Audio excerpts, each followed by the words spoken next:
thank you so much for allowing me the opportunity to come and speak with you today. I hear that you guys wanted to know a lot about inflammation. Is that correct? Yeah, inflammation. So I put a ton of information that I would normally have an hour and a half lecture, an hour and a half talk into 1 hour.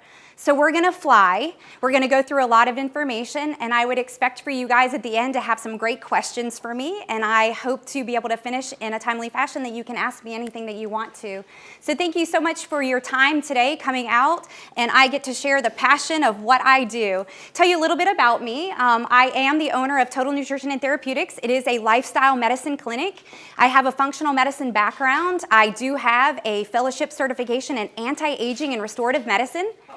Okay, and I also have a master's degree in nutritional medicine. And so I am a nurse practitioner first who went back to school for a master's degree in nutritional medicine, and then I went on to have my fellowship certification. So that's me. I've spent a lot of money at University of South Florida. I love that school. They're in Tampa, but they are very cutting edge when it comes to their medical school. Very cutting edge. And so they really teach the philosophy of getting to the root cause of a situation rather than symptom management. So that I hope that I can help you, if you're not already there, have that paradigm shift. But it sounds like you guys are already there. At least that's what I've heard. So that is what I do, and that is also in the brochure. So today we're going to cover a couple topics. Inflammation, what is it? Its relationship to disease states, what traditional medicine is not doing about it. Okay? And how to take back your health. How many of you want to take back your health? Yes. Absolutely. Me too. So you're in the right room. Thanks for showing up today. All right. So warning, honesty and mature nature. Content in this presentation contains brutal honesty. So we're going to cover some statistics that will actually cause harm to your health if we don't listen to them. So we're going to talk about inflammation at the root of most disease states. Did you know that 90% of the disease states that we treat today are actually a result of inflammation? 90% of disease states. So 90% of the time that you show up to your traditional medicine doctor, it has its roots in inflammation. Yeah, that's a lot, right? So what does that tell you? If we're not looking for the reason why you're inflamed, we're missing the mark. So inflammation, I think we have to start out with you understanding what that means, because we throw that word around kind of like stress, and we don't really understand what it means. So inflammation is basically a natural response to an injury or infection. That's all it is. It's a good thing. We need it. It's protective. But you know what happens? It's a good thing gone bad. It's a good thing gone bad. So basically, chronic inflammation, it's that which does not go away. We have acute, and then we have chronic. Chronic inflammation occurs when the body perceives a threat, it responds, and it puts your body on high alert. So if the body is constantly in a state of high alert, what do you think happens to the body's ability to react and respond? Goes down. So your immune system gets suppressed and you can't fight. So we've got to get to the root cause of that. So these are the 90% of disease states, actually, that are linked to, if you will, inflammation. Did you know that cancer is an inflammatory disease state? Yes. Did you know that MS, Parkinson's disease, arthritis, allergies, a lot of these things, how many of you in the room know someone or yourself who's been to the doctor for one of these things? Right? So again, if we treat that thing in the middle, inflammation, your body's natural response, guess what we can deal with? All right. Go ahead. So inflammation kills. Can we all agree? Yeah. Absolutely. Are you willing to accept? Go back. Are you willing to accept a life of pain, swelling, and disease? No. Are you willing? No. Me neither. No. If you want to change your risk, did you know that you can change your actions? So that's my goal, is to send you out of here with one pearl today that you can put into action, hopefully to reduce your risk. All right. Inflammation is the root cause of our illness and tiredness, and it absolutely can be reversed, because if it couldn't be reversed, guess what I wouldn't be able to do every day? My fun job. Yes, Total Nutrition and Therapeutics is my fun job. You know, I worked 25 years in traditional medicine. 25 years in traditional medicine. I converted over about 10 years ago, and I've now made it 3 years ago my full-time practice. Because it is my fun job, because guess what I get to see every day? Improvement. And I'm telling you, I go home, and that is such a much more appealing way to work. All right. So let's start a little bit about what's driving this inflammatory problem in the U.S. You guys probably know this already, but did you know that in our country, we've got an issue with obesity? We've got an issue with obesity. From 1970 up to 2020, this is predicted that 74% of our population is going to be obese. We have to look around. 29% of US adults have a healthy body weight, 34% are obese right now, 29% healthy, and 35% are underweight. Did you know that you can be malnourished, either overweight or underweight? Right? Malnourished, right? So we have some issues on our hands. This is an epidemic. Because of obesity, we now have diabetes. I am treating youngsters in my clinic, 8, 9, and 10 years old, with type 2 diabetes. Type 2 diabetes. I would say that 100% of type 2 diabetics is lifestyle induced. 100% is lifestyle induced. That means that this issue, that relationship between obesity and diabetes is creating this epidemic. Yeah. So over 70,000 die yearly, and more than 30.3 million people in the US have diabetes. 30.3. 1 in 4 of them don't even know they have it. That's 25% don't even know that they have it. More than 84 million US adults, over a third, have prediabetes. Prediabetes, did you know you can have prediabetes for 10 to 15 years before you achieve or you get the diagnosis of diabetes? You know why that is? Because by the time you have a blood sugar over 126 on 2 separate occasions, you've typically had an elevated blood sugar for 10 to 15 years. Your pancreas has been working overtime to manage your blood sugar. So when does the issues with your eyes and your circulation begin to happen, and your kidneys in that pre-diabetic state? So 90% of those people, of those 84 million people with pre-diabetes, don't even know they have it. Don't even know they have it. Diabetes is now the 7th leading cause of death in the US, and I think it's underreported. I think it's underreported. In the last 20 years, the number of adults diagnosed with diabetes has more than tripled, as the American population has aged and we've become overweight and obese. These are the statistics, and you see they run in tandem. You see as obesity increases, you see diabetes increasing, okay? They run in tandem. Yep, go ahead and flip that. Over time, as a result of diabetes, this is what happens to the body. Lost eyesight, blindness, dialysis and kidney failure, and sores and amputation. Yes, I used to work at a podiatry office, and what did I see all the time in that waiting room? Diabetes typically with people with amputations, right? They have poor circulation. They end up with a sore on the bottom of their foot. They don't know that they have it. That sore begins to ooze and it migrates up the leg. Usually it becomes a toe, and then it's an ankle, and then it's a knee, and they have this progressive loss of limb. And with that, they have a loss of quality of life. Would you agree? Yes. Quality of life. So we've got to stop this. So now we've seen the relationship between obesity and diabetes.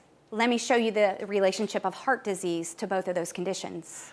Did you know that at the heart of diabetes, diabetic patients have 2 to 3 times increased risk of heart disease, 2 to 3 times, 30% more coronary stents placed in 2011 in diabetics, 280,000 heart attacks annually.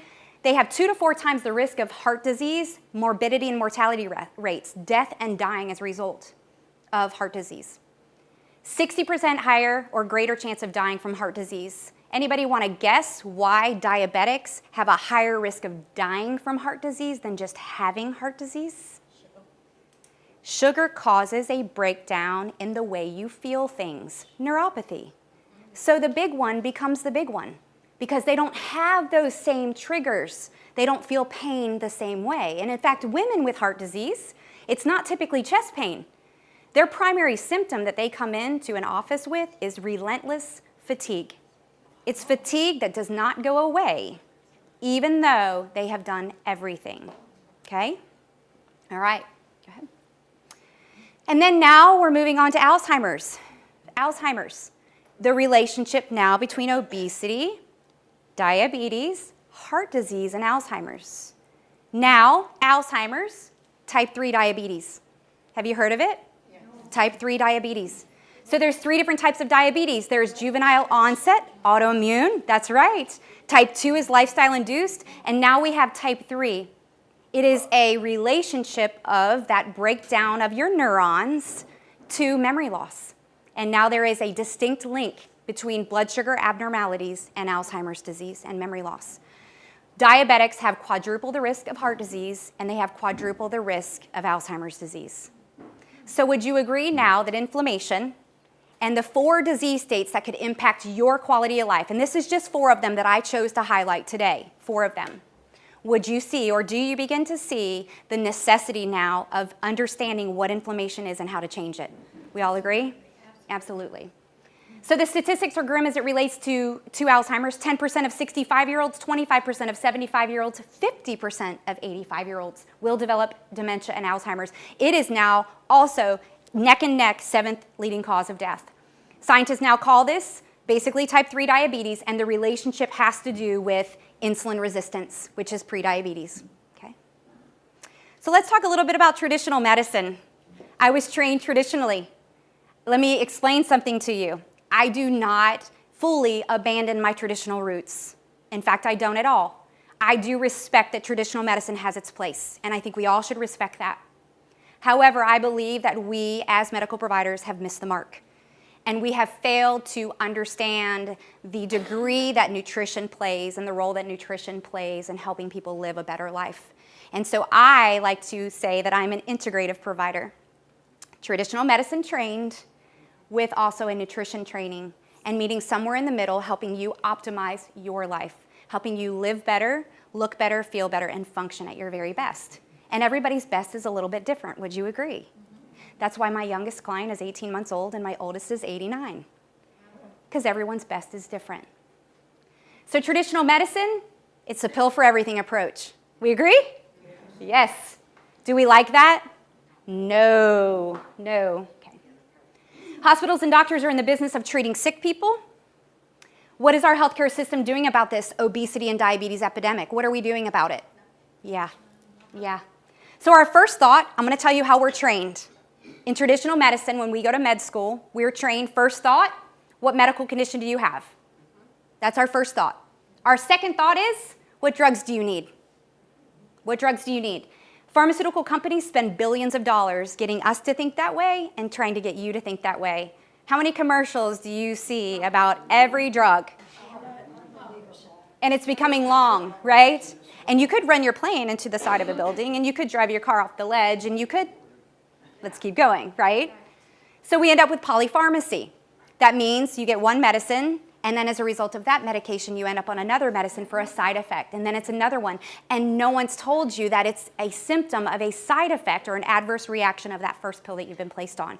Because you don't have that gatekeeper. You don't have someone looking at those medicines with you. You don't have that guide looking at all of those things to give you that, if you will, that guidance and that encouragement and also that education about those things. So obesity, diabetes, inflammation equals, for a lot of people, prescription drugs for life. And they feel like once they're on them, they have to stay on them.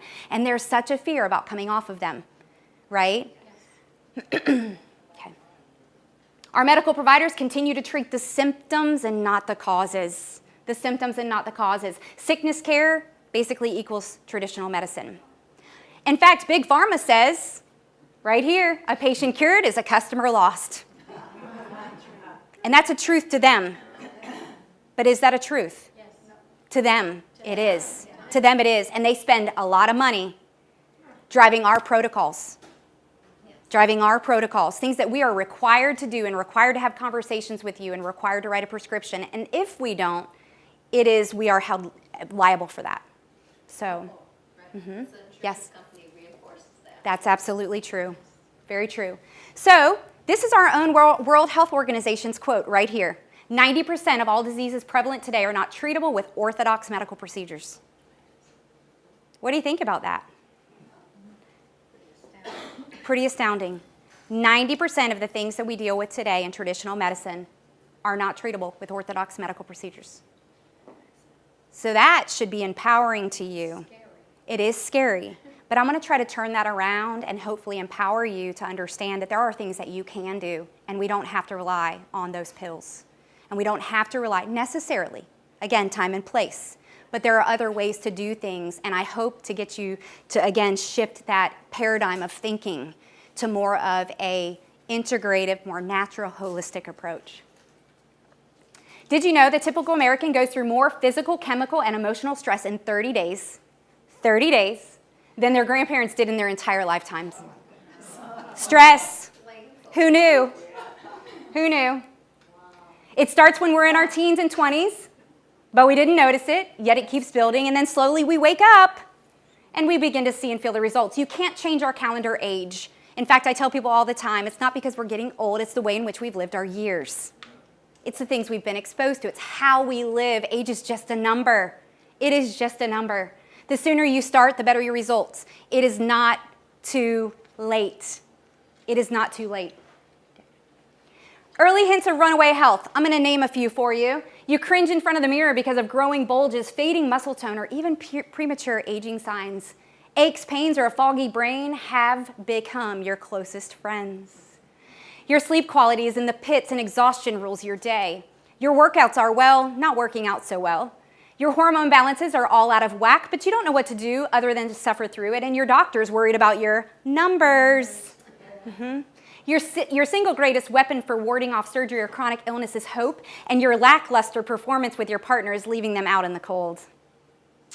You're handling your quality of life problems with products from a drugstore and services of sickness care or traditional medicine professionals.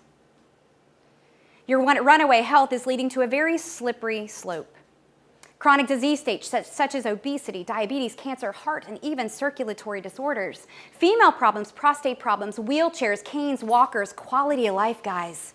Quality of life. Brittle bones, shrunken, stooped bodies, and a medical specialty designed just for old people.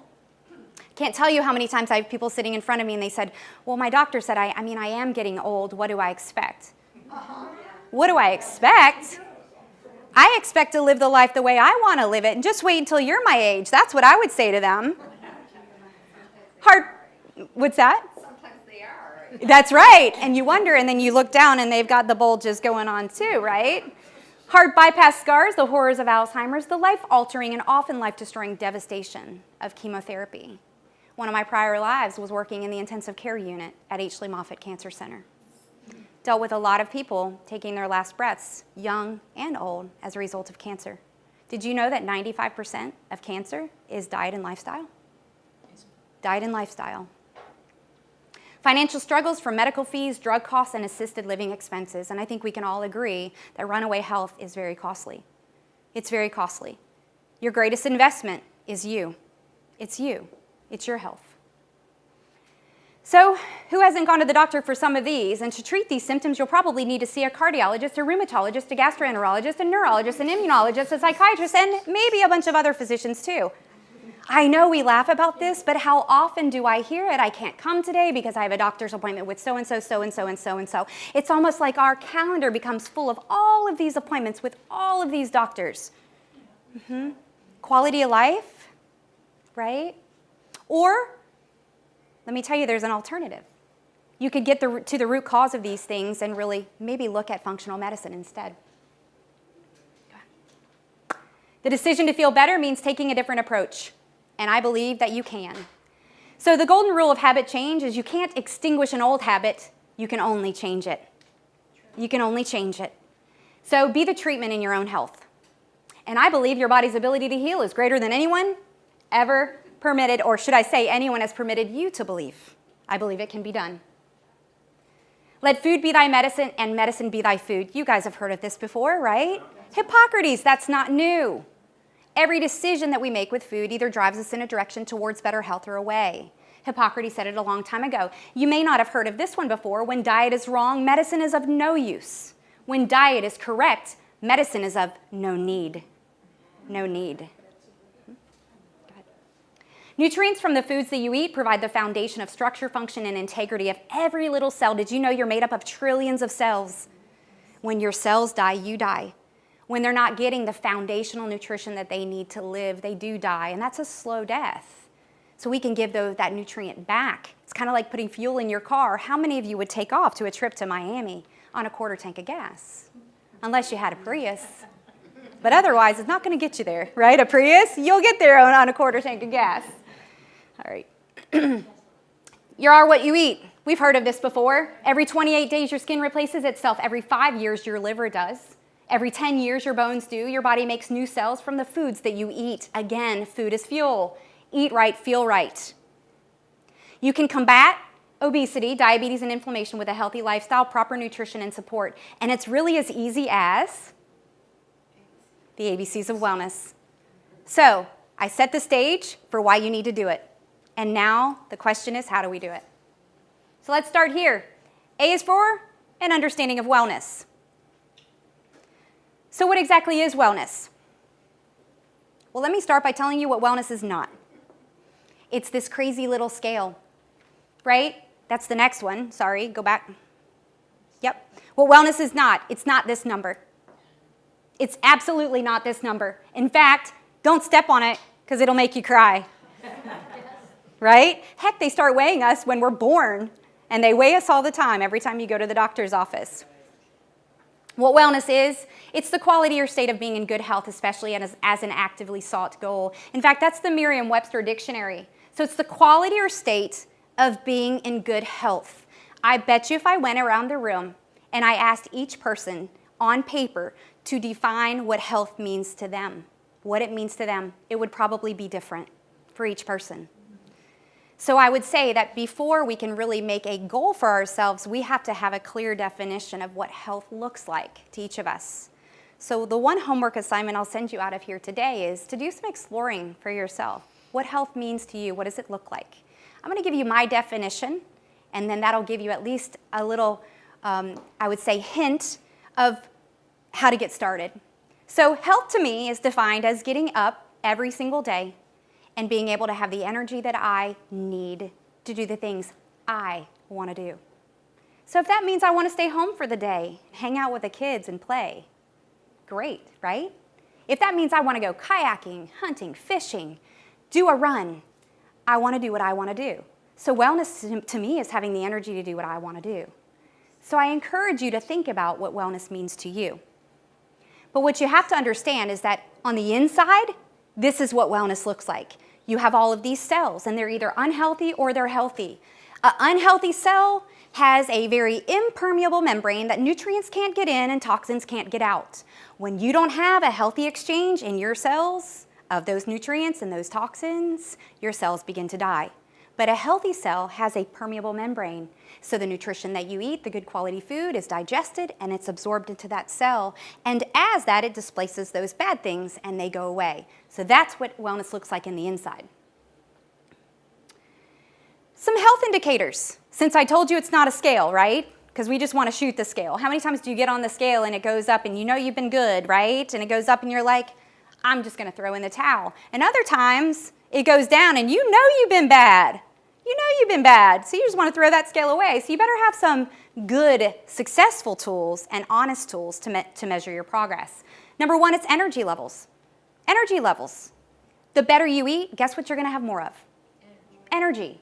You're going to have vitality. You're going to have stamina.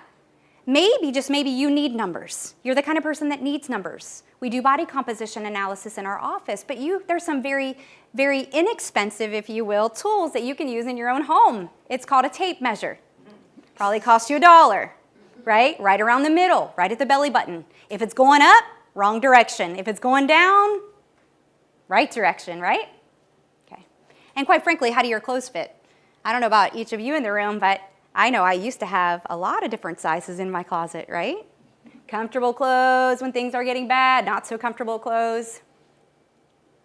But remember, simply focusing on losing weight will often compromise your wellness. Simply focusing on losing weight. I know a lot of skinny people that are very unhealthy. A lot. So you cannot judge a book by its cover. You have to have other ways of measuring your health and overall well-being. I choose to use lab work in my office in tandem with body composition. And I'm talking about lab work that doesn't just identify do you have a disease state or not. It's lab work that helps to identify red flags of disease states. Looking ahead of time to help you begin to make those changes. So B is for knowing the basics of nutrition and wellness. So let's talk a little bit about food. Okay, a little bit about food. Basics of nutrition, I like to practice being FAT. What, Lori? FAT? That spells fat. Yes. Because right food in the right amount at the right time leads to a reduction in body fat. Right food for you in the right amount for you at the right time for you. So you cannot just eat the right food in the wrong amount. You have to eat the right food in the right amount at the right time. Timing is everything. How many of you battle with getting food in throughout the day? Anybody battle?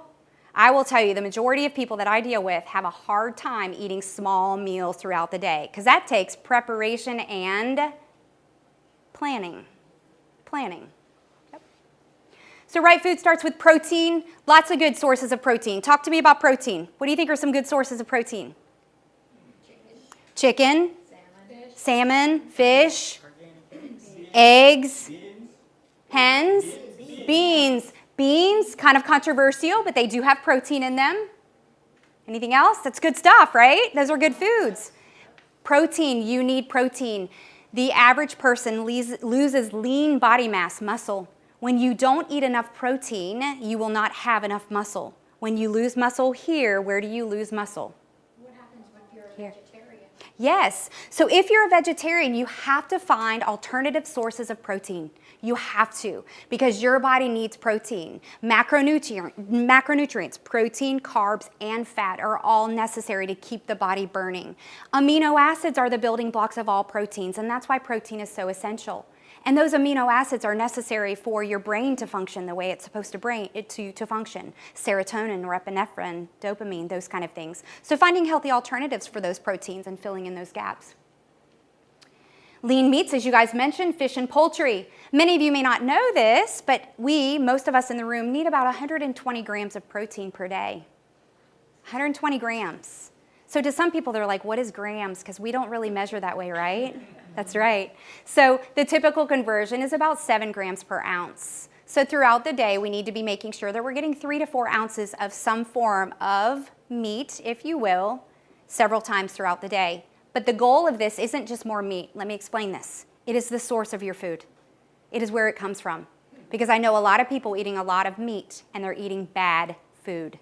Bad food, meaning it's not organic and it's not sourced properly. So grass-fed, organic, absolutely. Local farmers, know where your food's coming from. You need to know where your food's coming from. Okay? Vegetables, 5 to 8 cups of vegetables per day. 5 to 8 cups. We need vegetables. Why do we need vegetables? Phytonutrients, right? Vitamins, minerals, phytonutrients are minerals. Are minerals. And quite frankly, how many of us are getting 5 to 8 cups of vegetables per day? Yes. Yeah, so 5 to 8 cups of 5 to 8 cups of vegetables measured raw. That makes it a little bit easier, right? Measured raw, right? Because they do cook down into half. Fruits. Fruits are good. But how many times do we eat too many of them? Fruit is fructose, fructose is sugar, and we like fruit, but we have to be very, very careful. Although you do get a lot of antioxidant benefit from fruit, you need to limit your servings to 2 per day, 2 servings per day, okay? So that could be a half a banana. That could be a cup of berries, because berries, you can have quite a substantial amount of berries, and that is a serving. An apple, palm of the hand. And I'm not talking Shaquille O'Neal's hand. I'm talking yours, right? So yours. Fiber, we need about 25 grams of fiber per day. Fiber is absolutely essential for lots of things in your body, but most often it's most needed for your GI tract. You need fiber. You need fiber. It's extremely essential. If you aren't currently logging your food, in other words, you don't really know what you're currently doing, may I suggest there is a free app called MyFitnessPal. MyFitnessPal, you can download it on any computer or even on your phone. And you can spot check what you're currently doing if you're interested in knowing what you're currently taking in. And I think that's a great idea. I've talked to you about right amount. Portion size matters. And so it's very important for you to get the right amount of food. I know a lot of people that are in a state of unhealthiness and too much body fat from not eating enough food. Enough food. So not everybody that comes to my clinic is eating too much food or the wrong food. Sometimes they're eating really quality food and not eating near enough of it. So we do need to measure that. Right time. Timing is everything. Breakfast. Break the fast. You got to get up. We need to eat first thing in the morning. That can be anything. It doesn't have to be a lot. It can be just a little bit of food, but we need to turn on that metabolism. If we want it to burn and work, we've got to feed it, right? Fuel your body for the activities you're doing. Don't skip meals. We need to eat them throughout the day. And if you want to burn fat instead of store it, we really do need to feed it. And don't forget water. Don't forget water. We all need water. Why do we need water? Because there's only 4 ways that you eliminate toxins out of your body. Urination, defecation, perspiration, and respiration. Guess what all 4 of those need? Water, and a lot of it. You need half your body weight in water per day. Half your body weight in water per day. So right now, let's do a little math. I know, right after lunch. How painful is that? Think about your weight. Cut it in half. Think about your weight. Cut it in half. That's the number of ounces you should be ingesting of water per day. Now, because we live in Florida, guess what we have to adjust for? Heat and humidity. So we need more. We need about 20 ounces for heat and 20 ounces for humidity. So we do need to have more water in the summertime, right? Okay. All right. We got to reduce stress. I think we throw that word around, right? And oh, yes, and it's painful. I'm talking about this during Christmas, probably one of the most stressful times of year, this time of year, right? In December. But yes, stress, whether it's good stress or bad stress, stress is stress. Stress is stress. New job could be good stress, but it's still stress, right? Christmas is fun. You usually have family coming in. It could be good stress, but it could be bad stress as well. But chronic stress has been linked to 6 leading causes of death: heart disease, lung disease, cancer, car accidents, liver disease, and even suicide. So we do need to take some deep breaths. If you don't practice deep breathing, I really encourage you to do that. That's extremely important. And like I said, any of these topics that you ever want me to go deeper into and have another talk, I'd be more than happy to do that, because I think I'm giving you a lot of information today. My goal is to skim that surface and give you a few things to work on. We got to witness that fitness. We got to get moving. We have to get moving. Lowers blood glucose levels. It improves the body's ability to use insulin. It reduces the insulin requirement. It reduces the risk of heart disease. These are all great things. Did you know that if you walk 6 days a week for 30 minutes, you also reduce your risk of Alzheimer's? Alzheimer's, just walking. I have people say, but just walking? And I say, yeah, just walking. Exercise, circulation. Food is the most abused anxiety drug, and exercise is the most underutilized antidepressant. So we need to move because it reduces depression. So what should I do?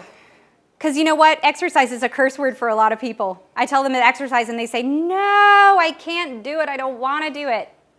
Just find a physical activity that gets you moving. Walking, dancing. I'm sure you have community things here. There's so much to do. Let's get moving. Let's do it. Okay, let me just tell you, the recliner chair, it's not exercise. It's not exercise. All right.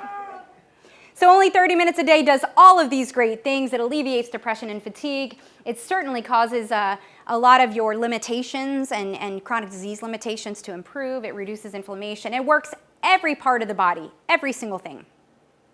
Fact is, we have a lot of women in the room, so I wanted to make sure that you hear this. Women who spend 15 minutes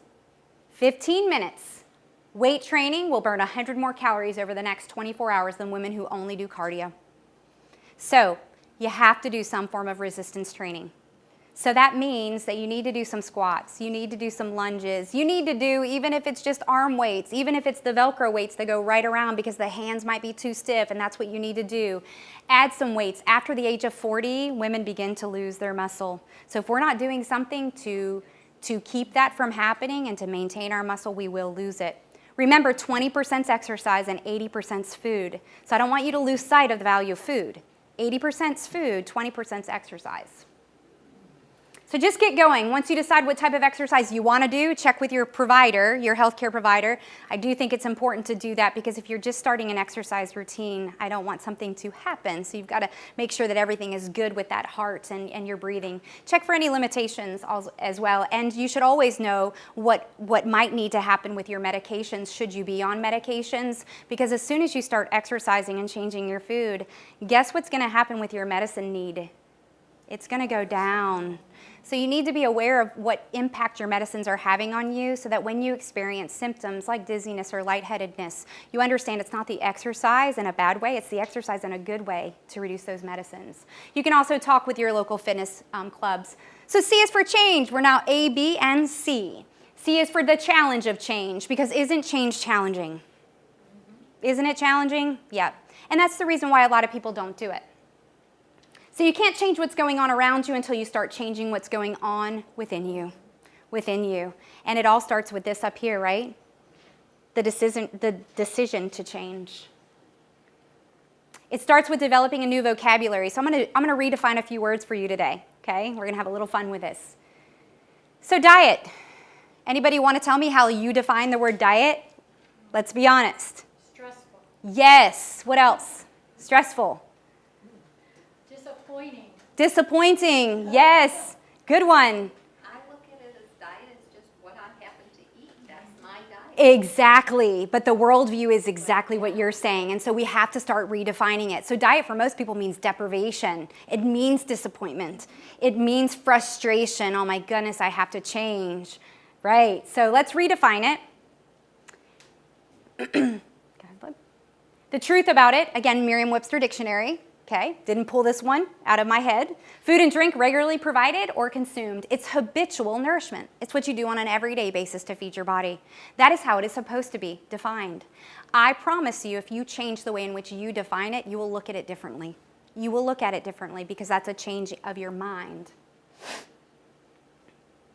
Fact is, a healthy diet or consumption consists of eating the right food in the right amount at the right time. Again, for you. That's based on what your body needs, and everybody in the room needs something a little bit different, but the fundamentals are the fundamentals. You need protein, you need carbs, and you need healthy fat in your diet. So this whole no-fat craze of the 80s, gone. Because you know what they did when they pulled fat out of all of those foods? What did they put in? They put sugar in and they gained weight. And did you not see what happened to the obesity statistics in that period of time? Yeah. The condition of being sound in body, mind, and spirit. Well, heck, this is the definition of wellness. The condition, if you will, of being sound in body, mind, and spirit, especially freedom. Gosh, that's a great word. Freedom from physical disease or pain. So the truth is, the general condition, here's another definition from dictionary.com, the general condition of the body or mind with reference to soundness and vigor, good health or poor health. That's how we use that term. Again, I really urge you to think about today what your definition of health is. And if it takes you pulling pictures out of magazines and putting them up, having a vision for your life, because you are the artist of your life. It's the choices that you make, and that's what affects the outcomes that occur, right? Okay. What does the word meal mean to you? So here's another word we're going to change up a little bit. What's it mean to you, the word meal? Yeah, could be, absolutely. So I'm Italian. What do you think the word meal meant to me growing up? Pasta, a lot of pasta, a lot of food. And you never turned down the cook. You never turned down the cook because that was a disappointment to them, absolutely. So meal to me meant a 10-course meal. Everything was big, large. My family was large. Yeah, all right. So what should it mean? The truth of the matter is a meal is the act or time of eating a portion of food to satisfy appetite. To satisfy appetite, the portion of food eaten at a meal. So I like to say a meal or a snack's the same thing. It's food eaten at a particular time. So let's take for a minute, what's the word snack mean to you? In between meals. In between meals. And what do you think it means to the marketing industry out there putting the word snack on boxes? Money. It means money. It means ooh, ah, because what is it usually? Something sweet, something little, a bar, right? Salty, absolutely. So if we change the word meal and we make it what we eat throughout the day, it changes the way in which we look at that food. So, okay. And a snack, a light meal, food eaten between regular meals, food suitable for snacking. So what's the alternative to change? Not changing, right? There's no passion to be found in settling for a life that's less than the one you're capable of living. No passion. Sometimes the smallest step in the right direction ends up being the biggest step of your life. The biggest step of your life. Tiptoe if you must, but take the first step and start moving. Small changes actually can make large differences, big differences. And the bottom line is if you don't take time for your health, you're going to have to take time for sickness. I had this conversation with one of my clients today, and I said that. If you don't start taking time for your health, you're going to have to take time for sickness. So honestly, what's it going to be? It's a question we all have to ask ourselves, and there's no judgment because we are just that. We have free will. Isn't that great? We have free will, so we can choose it. Good health is worth it, I believe so, and so are you. So what's your plan? Are you ready for a different approach with a provider that takes a closer look? One that will set up a plan intended to help you feel better, look better, and maybe, just maybe, function your best. When you are ready, we definitely will help you. We do have at our clinic, and it's not too far away from you guys. In fact, I have some clients here from your own neighborhood that come to see. But we do offer a free clinic tour. I encourage you to come out, check us out, meet our team.